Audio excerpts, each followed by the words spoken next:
Bonjour à toutes et à tous, François du collectif En Travers de la Route. Avec le collectif, on continue à décrypter cet énorme dossier d'enquête publique du contournement autoroutier d'Arles. Et aujourd'hui, je vais vous parler de trafic routier. Alors, vous avez devant vous la carte du territoire avec en bleu la 54 qui se prolonge ensuite par la RN 113 qui traverse la ville. Aujourd'hui, sur le pont de la RN 113, il passe selon les études entre 71 000 et 75 000 véhicules par jour, dont 8 à 10 000 poids lourds. C'est énorme, ça, personne ne le nie.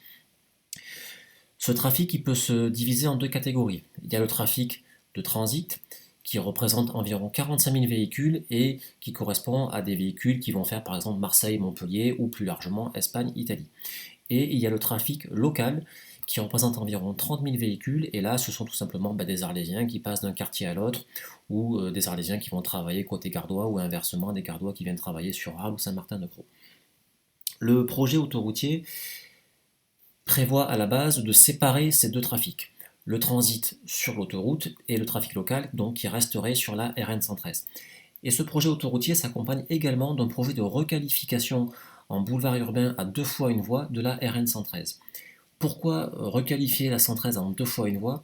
Eh bien tout simplement parce que si on maintient la voie actuelle à deux fois deux voies, il y aurait toujours des véhicules transit qui passeraient sur cet axe, encore plus dans le scénario qui nous a été présenté, à savoir une autoroute payante. Imaginez une deux fois deux voies gratuite à côté d'une autoroute payante, il y aurait des gains du coup sur l'autoroute et toujours beaucoup de circulation sur la 113. Donc il est prévu donc de rendre non attractif la 113 en basculant à deux fois une voie. Et donc il y a deux scénarios qui sont étudiés par les porteurs de projets pour cette requalification. Le premier scénario, appelé projet de base, prévoit, je vais passer à la carte supérieure dessous qui est un peu plus détaillée.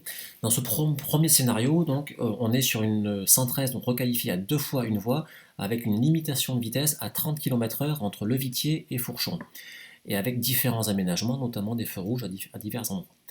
Dans ce scénario, donc, il est prévu, selon les projections, 45 000 véhicules sur l'autoroute, normal, et on retrouve 24 700 véhicules sur le pont de la 113 et on retrouve 18 500 véhicules sur le pont de Trinquetaille.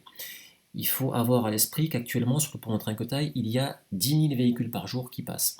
Pourquoi un fort report sur le pont de Trinquetaille? Eh bien, tout simplement parce que la 113 à deux fois une voie et 30 km/h, la circulation serait très compliquée, donc du coup, énormément de personnes privilégieraient le passage par le pont de Trinquetaille. Sauf que 18 500 véhicules, donc c'est 85% de circulation en plus sur le pont de Trinquetaille, donc dans le cœur de Trinquetaille, mais aussi sur le boulevard Gambetta et sur le boulevard des Lys et différents axes du centre-ville.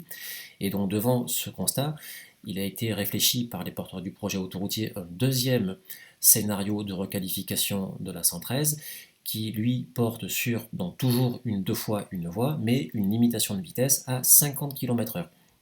Donc on retrouve dans ce cas toujours le même volume sur l'autoroute, moins de véhicules effectivement que dans le scénario précédent sur le pont de la 113, mais quoi qu'il arrive, une hausse par rapport à actuellement, donc parce que je le rappelle, actuellement il y a 10 000 véhicules sur le pont de Trinquetaille, là on serait à 13 600, donc quand même 35% de plus, c'est pas négligeable, et par contre forcément donc plus de véhicules sur la 113, on monterait à 32 100 véhicules par jour sur la 113, donc sur une deux fois une voie.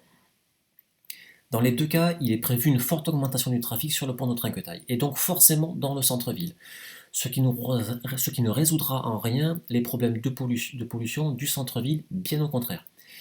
Et si vous ne voulez pas être pris dans les bouchons de ces deux ponts, il y aura toujours l'autoroute, mais elle sera payante. Alors l'équation n'est pas simple à résoudre, mais elle démontre surtout que l'autoroute aura des impacts très significatifs sur la mobilité locale, car elle va engendrer un fort report de trafic sur le réseau secondaire. Et plusieurs quartiers comme Trinquetaille, Pont-de-Croix ou Raphaël verraient la circulation fortement augmenter dans leur centre de quartier. On reviendra du coup plus tard dans notre vidéo sur notamment les cas de Pont-de-Croix et de Raphaël.